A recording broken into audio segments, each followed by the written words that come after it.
Hello friends, Bhagwati PG college online classes में BS second year के बच्चों का फिर से स्वागत है। आज हमारा टॉपिक है मेटामॉर्फोसिस इन इंसेक्ट। तो इसको हिंदी में बोला जाता है कीटों में कायांतरण। कीटों में कायांतरण। इस कीटों में कायांतरण से क्या तात्पर्य है? पहले अपन इसको समझेंगे, कायांतरण को समझेंगे। कायांतरण या मेटामॉर्फोसिस का मतलब क्या होता है? तो देखिए, कीट कायांतरण से तात्पर्य है, कीट कायांतरण से तात्पर्य है कि कीटों की जो मतलब लार्वा अवस्था होती है, या अपन कहें कीटों की लार्वा अवस्था या जो शिशु होती है, वो एक परिपक्व अवस्था में, यानी कि कीट कायांतरण से तात्पर्य है कि अंडे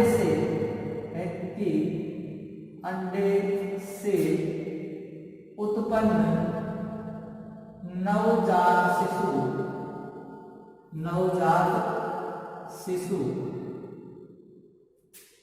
जो नवजात शिशु होता है, वो नवजात शिशु वयस्क, या कहें नवजात शिशु, या अपन कह सकते हैं लार्वा, वयस्क की तरह लैंगिक परिपक्व हो।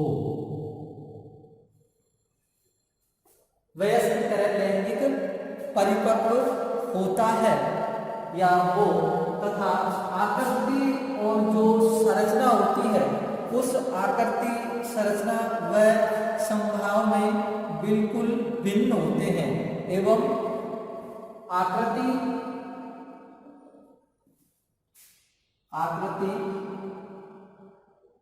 संरचना एवं स्वभाव में बिल्कुल क्या होते हैं? बिल्कुल भिन्न होते हैं। कायांतरण कहलाता है। क्या परिभाषा आई? देखो, कीटों में कायांतरण से तात्पर्य है जो इसका ओव्यूम यानी कि जो अंडा होता है, उस अंडे से उत्पन्न या तो शिशु हो या वो कोई लार्वा हो, तो ऐसी स्थिति में या शिशु या लार्वा किसकी भांति वयस्क की भांति लैंगिक रूप से वो क्या होना चाहिए? परिपक्व हो, यानी कि वो लैंगिक अगर जनन कर सके और उसकी जो आकृति है, संरचना है और स्वभाव है, उसमें वो क्या होता है? बिल्कुल अगर भिन्न होता है, तो उसे हम क्या कहते हैं? कायांतरण कहते हैं। तो आ गया मतलब कीटों की कायांतरण, यानी कि अंडे हैं, अंडे से उत्पन्न चाहे तो वो शिशु हो सकता है या लार्वा हो सकता है, और ये शिशु और लार्वा के अंतर्गत वो क्षमता होनी चाहिए जो कि एक वयस्क के अंतर्गत होती है। और क्षमता से यह तात्पर्य केवल इतना ही है कि वो लैंगिक रूप से परिपक्व हो। लैंगिक रूप से कहने का मतलब है कि वो अपने समान संतति उत्पन्न करने की अगर क्षमता रखता हो, तो उसे हम कायांतरण कहते हैं। यानी कि अंडे से चाहे वो शिशु बना हो, चाहे लार्वा या पुष्पा या वयस्क बना हो, अगर वो वयस्क की भांति अपने समान शिशु उत्पन्न करने की अगर क्षमता रखता है, तो उसके अंतर्गत क्या है? कायांतरण हुआ है। और ये आकृति में, संरचना में और स्वभाव में क्या होता है? बिल्कुल भिन्न होता है। तो इसे हम कायांतरण कहते हैं, या ये प्रकार, ये क्रम होता है, वो क्या कहलाता है? कायांतरण कहलाता है। इस आधार पर कायांतरण जो होता है, मेटामॉर्फोसिस, वो 4 प्रकार का होता है, जो कि अपने सिलेबस में है। 4 प्रकार का होता है। अब हम टाइप ऑफ मेटामॉर्फोसिस को पढ़ेंगे। तो ये परिभाषा आ गई आपके समझ में। अब हम पढ़ते हैं टाइप ऑफ मेटामोर्फोसिस, कायांतरण के प्रकार। तो कायांतरण के हम प्रकारों को जैसे ही बात करते हैं, टाइप ऑफ मेटामोर्फोसिस, इस टाइप ऑफ मेटामोर्फोसिस जो कि हमने 4 प्रकार का आपको बताया है, इसमें से फर्स्ट हम जैसे कायांतरण की बात करते हैं तो उसके अंतर्गत अकायांतरण, या अपन कह सकते हैं इसके अंतर्गत जो कायांतरण दिखाई देगा वो होता है नो मेटामोर्फोसिस, नो मेटामोर्फोसिस। इसी का जो दूसरा नाम होता है वो होता है ए मेटाबोलस, ए मेटाबोलस, और इसको हिंदी में बोला जाता है अकायांतरण। अब इसके अंतर्गत क्या है, नाम से स्पष्ट होता है कि इस प्रकार के या ऐसे कीट जिनमें कायांतरण का अभाव होता है अकायांतरण कीट कहलाता है। यानी कि जो कायांतरण है वो नहीं पाया जाता, कायांतरण का क्या होता है, अभाव होता है, इनको अकायांतरण कीट कहते हैं। क्या कहते हैं, अकायांतरण कीट कहते हैं। तो इनमें क्या है, कायांतरण है उसका क्या पाया जाता है, अभाव पाया जाता है।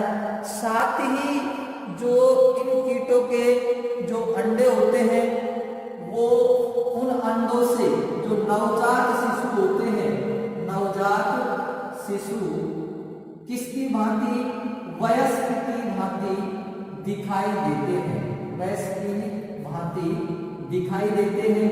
साथ ही इनमें ये और होता है कि इनके केवल जो शारीरिक संरचना होती है उसमें मतलब क्या होती है, भिन्नता होती है, और केवल यानी कि नवजात शिशु और वयस्क की जो शारीरिक संरचना है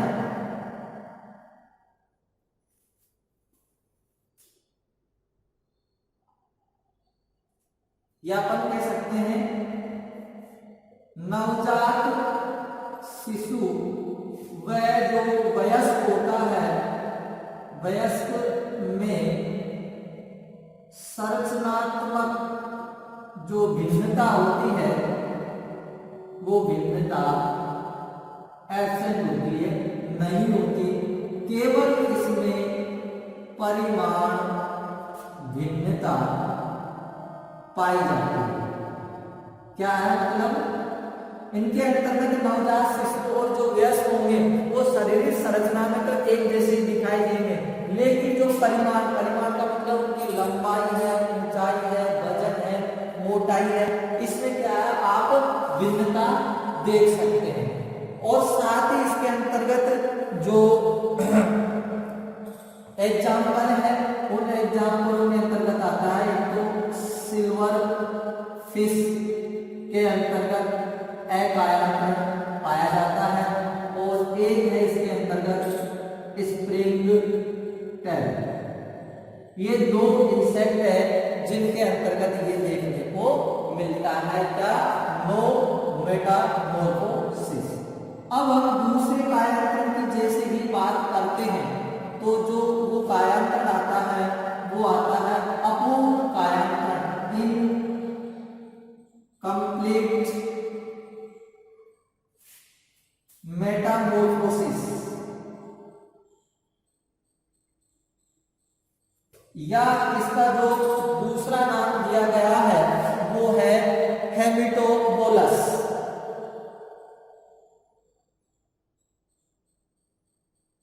हेमिटोबोलस,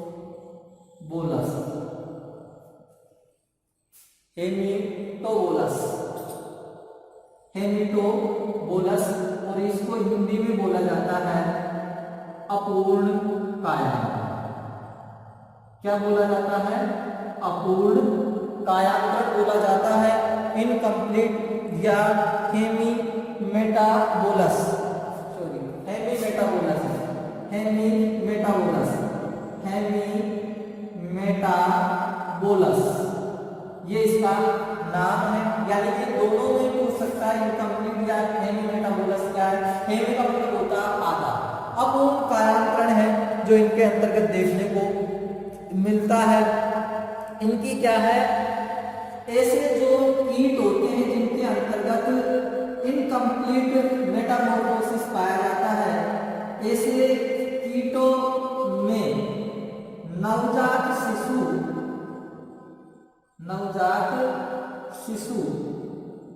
वह जो वयस्क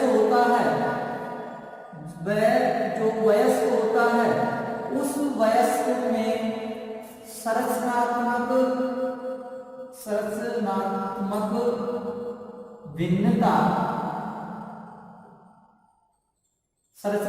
जो भिन्नता है वो भिन्नता अधिक नहीं होती है। संरचनात्मक भिन्नता अधिक नहीं होती, लेकिन इसमें आवासीय भिन्नता होती है। कैसी होती है? लेकिन इसमें आवासीय भिन्नता होती है। या मैं कहूँ इनके अंतर्गत जो नवजात होता है वो तो कहाँ रहता है, जलवासी होता है, यानी कि जल के अंतर्गत रहता है। जबकि जो वयस्क होता है वो वयस्क स्थलवासी होता है। साथ ही इनके जो बच्चे होते हैं उन बच्चों को, यानी कि नवजात जो शिशु होता है, अगली लाइन क्या लिखेंगे इसमें, नवजात जो शिशु होता है उस शिशु को नाइट्स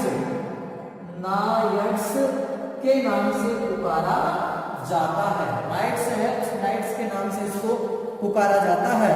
साथ ही इसकी अगर बात की जाए तो जो नवजात शिशु होते हैं वो जो श्वसन करते हैं वो श्वसन क्लोमों के द्वारा करते हैं। किसके द्वारा करते हैं? क्लोमों के द्वारा करते हैं। जबकि जो वयस्क होता है वो वयस्क श्वास नली के द्वारा श्वसन की प्रक्रिया को कंप्लीट करता है। और इसके अंतर्गत जो एग्जाम्पल है वो है मेफ्लाड में ड्रैगन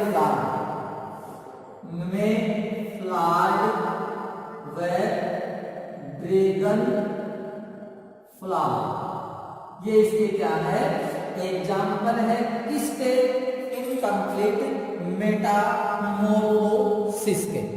अब हम जैसे ही आगे बढ़ते हैं तो आगे हमारा जो तीसरे टाइप का मेटामॉर्फोसिस आता है, जिसे मतलब अपन ग्रेजुअल या क्रमिक मेटामॉर्फोसिस के नाम से इसको जाना जाता है। तीसरा प्रकार का जो मेटामॉर्फोसिस है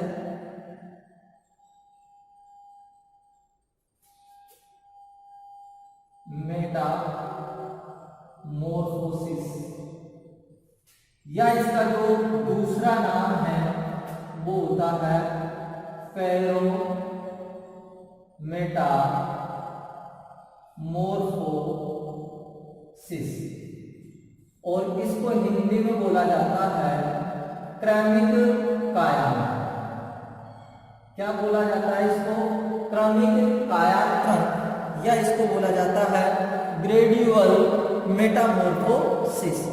तो इस प्रकार के जो कीट कायांतरण है उसमें नवजात शिशु और जो वयस्क होगा, नवजात शिशु और जो वयस्क होगा वो वयस्क क्या होगा, संरचनात्मक दृष्टि से समान होते हैं। वयस्क जो संरचनात्मक दृष्टि से क्या होते हैं, समान होते हैं। यानी कि इनमें भिन्नता नहीं पाई जाती है, केवल जो परिमाण होता है उसमें ही भिन्नता पाई जाती है। केवल जो परिमाण होगा, परिमाण में ही क्या होती है, वही इसमें भिन्नता होती है। साथ ही अपन इनके जो शिशु है उन शिशु को निम्फ के नाम से जाना जाता है। किसके नाम से जाना जाता है? निम्फ के नाम से उनको जाना जाता है। किसको?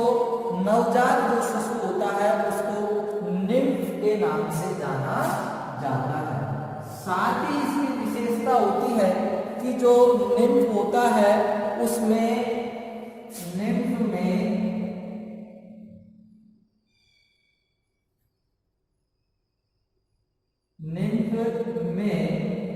एक तो जो पंख होते हैं और एक जननी पंख होते हैं। जननिक जो अंग होते हैं वो अंग क्या होते हैं बेटा, एब्सेंट होते हैं, जबकि जो वयस्क होता है उस वयस्क के अंतर्गत ये प्रेजेंट होते हैं। कौन होते हैं, पंख और जननिक अंग।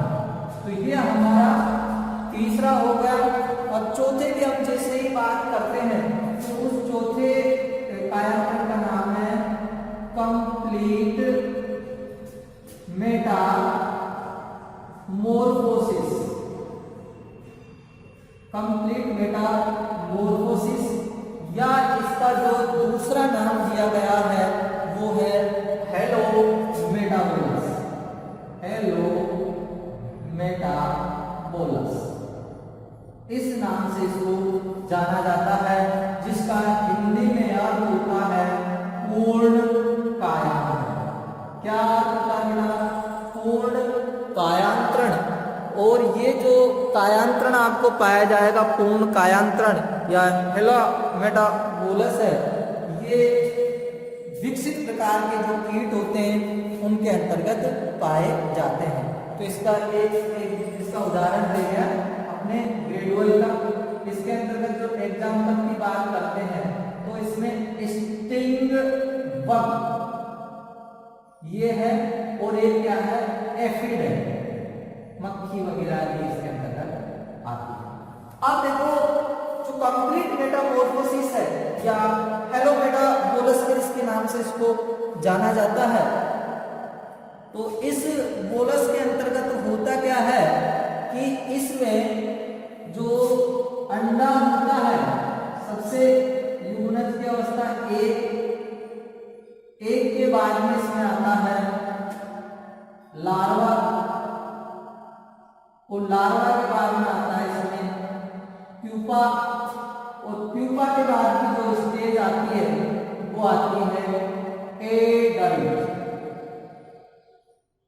कौन सी आती है, एडल्ट, यानी कि जिसे वयस्क के नाम से जाना जाता है। तो ये अंडा हो गया, लार्वा हो गया, प्यूपा हो गया, एडल्ट। यानी कि जैसे ही कीटों के अंतर्गत फर्टिलाइजेशन की प्रक्रिया होती है तो किसका निर्माण होता है, एग का निर्माण होता है।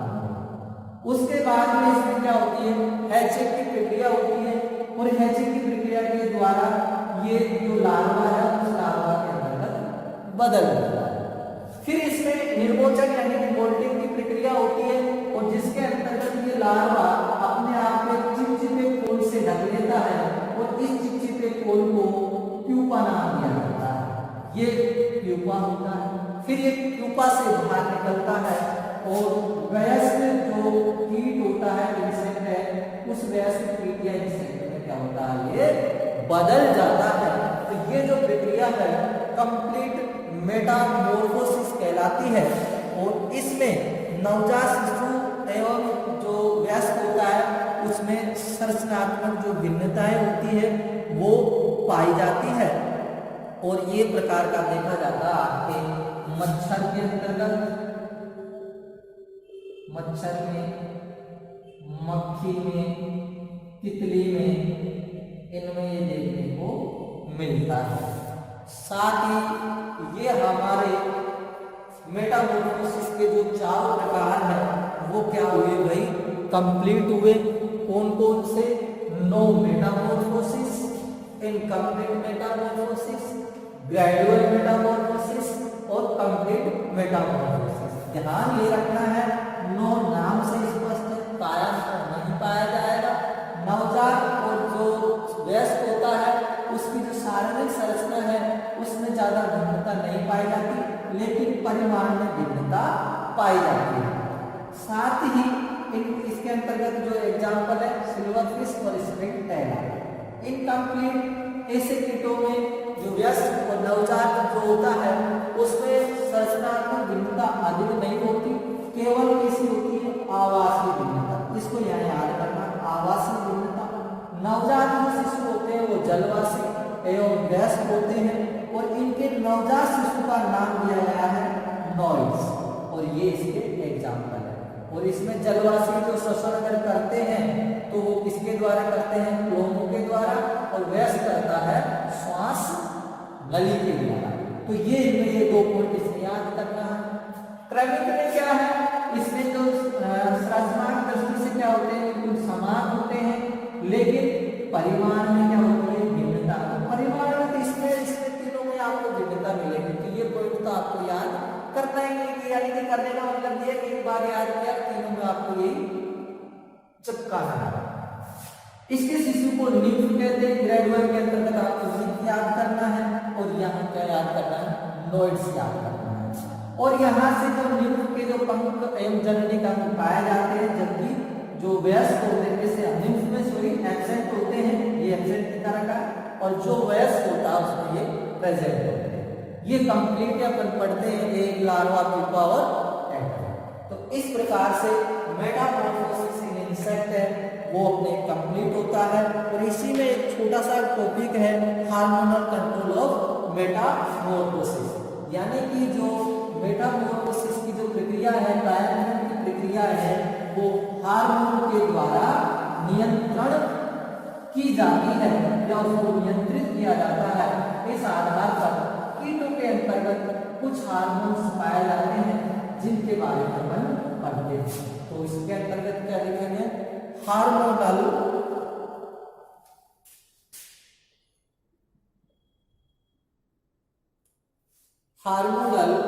कंट्रोल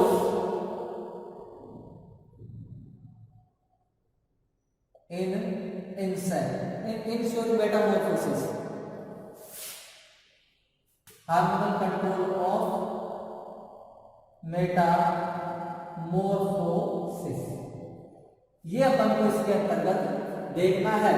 तो देखिए सभी जंतुओं में जो परिवर्तन होता है, उस परिवर्तन के लिए हार्मोन होते हैं, वो क्या है, उनका उचित स्त्रावण होना आवश्यक है। तो आप लिख सकते हैं जो परिवर्तन होता है, डेवलपमेंट होता है, परिवर्तन के लिए उचित मात्रा में हार्मोन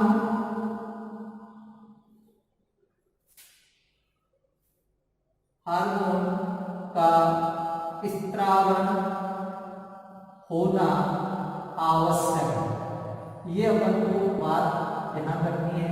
यानी कि जो हार्मोन होते हैं वो ही क्या करते हैं, जो मेटामॉर्फोसिस है उसको उत्तेजित करते हैं, या मेटामॉर्फोसिस की जो प्रक्रिया है वो कंप्लीट होती है।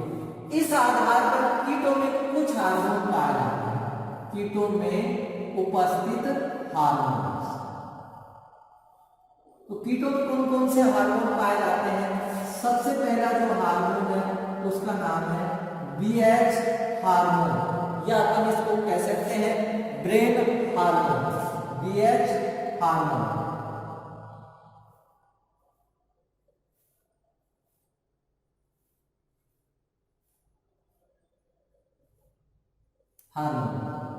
अब ये BH जो हार्मोन है, ब्रेन हार्मोन के नाम से इसको जाना जाता है।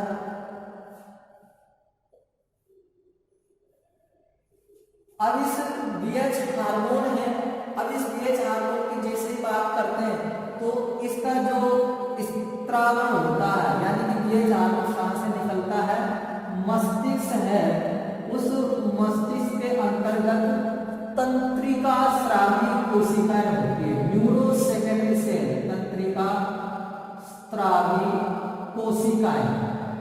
जो कोशिकाएं हैं वो किसका सेक्रेशन करती है, ब्रेन हार्मोन का सेक्रेशन करती है। और इसकी जो प्रकृति होती है, इस हार्मोन की जो प्रकृति होती है वो प्रकृति लिपिडीय होती है, या लिपिड प्रकार की लिपिडीय होती है, लिपिड प्रकार की होती है। साथ ही ये हार्मोन जो पश्च प्रेमस्टिक्स या पश्च प्रेमस्टिक्स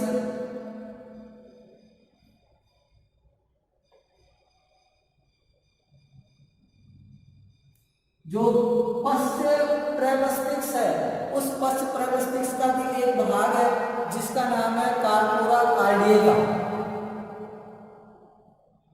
कार्पोरा कार्डिएका, कार्डिएका। इस हार्मोन इस भाग को क्या करता है, ये सक्रिय करता है। दूसरे हार्मोन की हम जैसे बात करते हैं, उस हार्मोन का नाम है PTH, prothoracic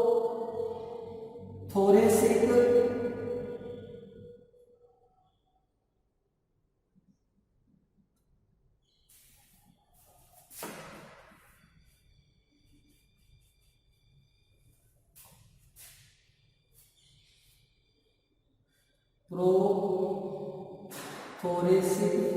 trophic hormone. Hormone का नाम क्या है, प्रोथोरेसिक ट्रोपिक हार्मोन है। और इस हार्मोन का जो स्त्रावण होता है वो आपके कार्पोरा कार्डिएका से होता है। किससे, कार्पोरा कार्डिएका से। ये आपके ऊपर लिखा है कार्पोरा कार्डिएका। इससे क्या होता है, इसका स्त्रावण होता है और ये अक्ष वृक्षीय जो ग्रंथि होती है उसको क्या करता है, उत्तेजित करता है। तो ये जो होता है प्रोथोरेसिक जो ग्लैंड होती है उस ग्लैंड को क्या करता है, ये सक्रिय करता है। कौन, पीटीएच हार्मोन से को उत्तेजित करने का कार्य करता है। फिर उसके बाद में जो तीसरा हार्मोन आता है उसका नाम है पीजीएच। तो इसका है प्रोथोरेसिक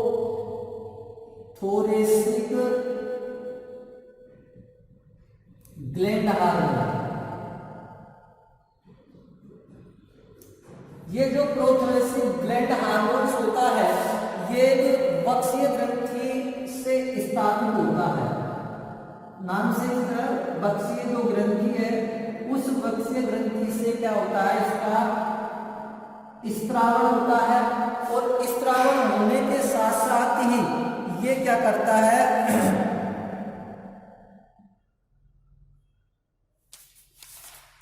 ये जो हार्मोन होता है रासायनिक रूप से एक डाइसम होता है। यानी कि इसकी जो रासायनिक प्रकृति होती है, रासायनिक प्रकृति वो होती है एक डाइसन। ये होती है डाइसन और ये एक डाइसन होता है, ये निर्मोचन के लिए क्या होता है, जिम्मेदार होता है। निर्मोचन के लिए जिम्मेदार होता है, जिम्मेदार होता है। उसके बाद में जो चौथा जो हार्मोन होता है उस हार्मोन का नाम है किशोर हार्मोन या जुवेनाइल हार्मोन।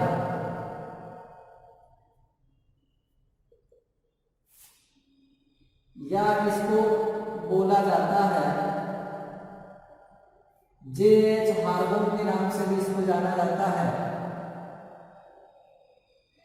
या इसको हिंदी में बोला जाता है किशोर हार्मोन। हार्मोन्स या हार्मोन के नाम से इसको जाना जाता है। Juvenile hormones,